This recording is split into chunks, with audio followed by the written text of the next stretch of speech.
Religious leader Apollo Quiboloy binigyan ng 6 na buwan para isuko ang kanilang mga armas. Ito'y lalo na at wala ng bisa ang lisensya ng mga ito. Nagbabalik si Kenneth Pasyente sa detalye. Binawi na ng Philippine National Police ang lisensya ng mga armas na pag-aari ni Kingdom of Christ leader Pastor Apollo Quiboloy.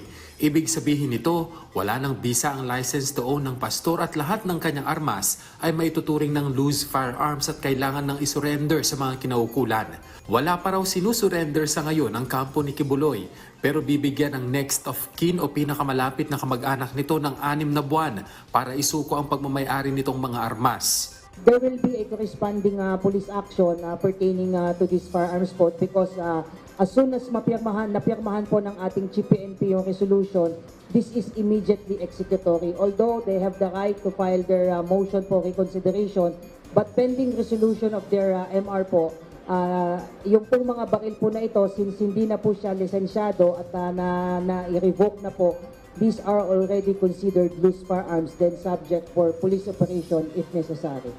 Tuloy din sa ngayon ang manhunt operation ng PNP para tugisin si Quiboloy na nahaharap sa patong-patong na kaso. The PNP is providing support po sa National Bureau of Investigation being the lead agency po. At sa ngayon po ay hindi na lamang po limited sa Davao Region yung ginagawa po natin paghahanap. Even dito po sa Metro Manila and other areas are also information are also being validated to confirm the possible location of not only Pastor Quiboloy but with other accused as well.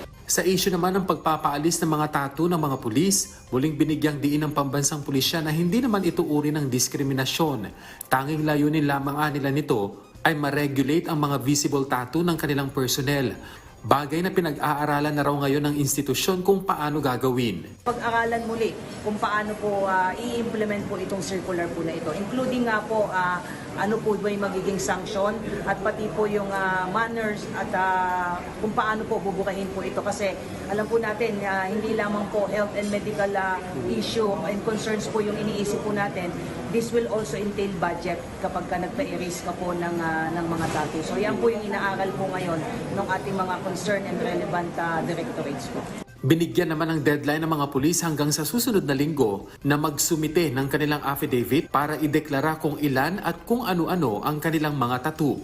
Kenneth Pasyente para sa Pambansang TV sa Bagong Pilipinas.